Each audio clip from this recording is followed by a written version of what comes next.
Bonjour Guillaume. Bonjour Guillaume. Tu vas bien? C'est mon prénom. Oui, mais toi tu es plus grand. Oui, un petit peu. Bienvenue chez Newton Office. On est très heureux de découvrir ce lieu dont j'ai entendu parler. Merci, bienvenue à la Joliette.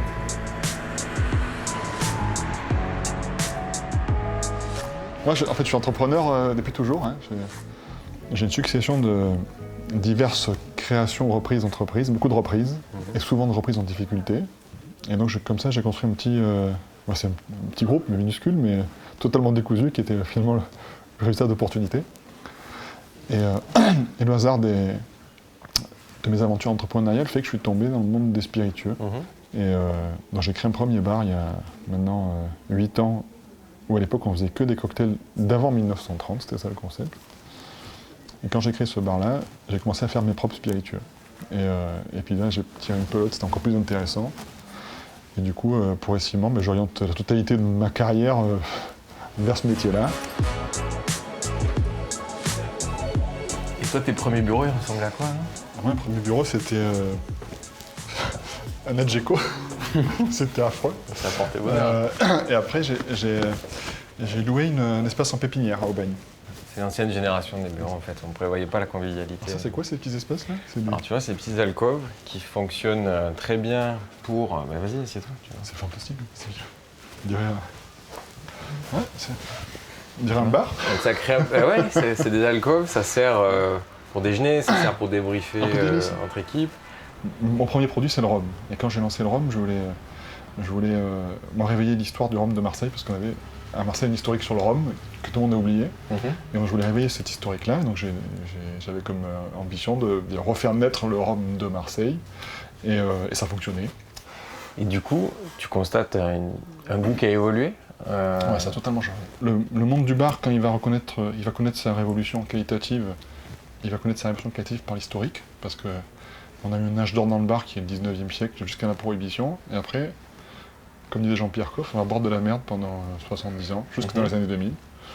Et à partir des années 2000, on s'est rendu compte que finalement il y avait un savoir-faire dans les cocktails qui était la même approche que la gastronomie, de marier et non pas cacher l'alcool sous le sucre, etc. Du coup, je me suis plongé là-dedans, et chaque fois que je tire un truc, c'est intéressant, donc je suis toujours plongé. Ouais.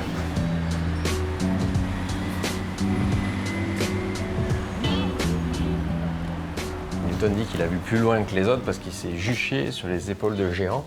Alors toi, si tu fais ça, tu vas déjà être très très haut. Mais est-ce que du coup, toi, tu as eu comme ça dans ton parcours des personnes qui t'ont marqué, qui t'ont inspiré et qui t'ont amené là aujourd'hui? Beaucoup de petites influences. Alors j'ai eu des personnages qui, dans le monde entrepreneurial, m'ont servi de modèle ou par leur citation. On parlait de Newton tout à l'heure. Moi, c'est un grand milliardaire. Bon, c'est un peu cliché, mais c'est Warren Buffett qui m'inspire beaucoup. Qui dit notamment que on n'a pas raison parce que tout le monde a raison, on a raison parce que les arguments sont bons. Moi, Warren Buffett, il m'a beaucoup inspiré pour ça, parce qu'il a souvent fait des choses à contresens. Après, j'aime beaucoup Richard Branson de Virgin, parce que c'est un entrepreneur moderne, qui fait des choses aussi insolentes. Donc quand il se lance tout seul contre British Airways, tout le monde dit c'est un fou. Et ça, j'aime bien ce courage-là.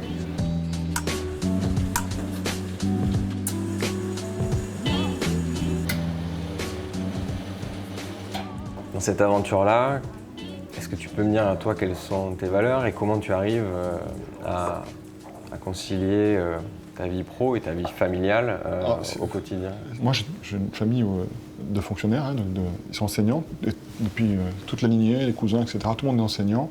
Et moi, j'ai toujours voulu être à mon compte. Et j'ai dû un peu pas me battre, parce que j'ai des parents quand même, qui m'ont poussé là-dedans, mais convaincre. Même les premiers choix de carrière. Fais des grandes études, deviens pilote, deviens médecin. Alors, je dis non, moi je préfère avoir un camion pizza, et je serai à mon compte, et puis j'en aurai 2, 3, et puis une chaîne, etc. Parce que j'ai un truc d'ambition que le salariat, finalement, ne pouvait pas me satisfaire. Non pas que ça me plaît pas, mais ça faisait des rêves trop petits pour moi. Ouais.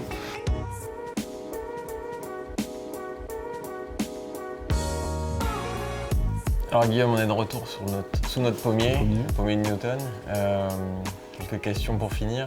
Quel conseil tu pourras donner aux entrepreneurs qui nous écoutent, à ceux qui veulent se lancer?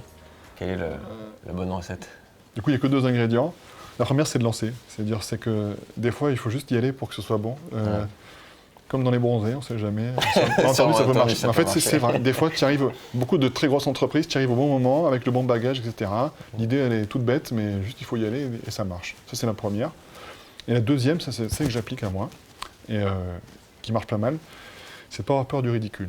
Quand tu as des idées folles, bah, tu es seul et on parle de toi.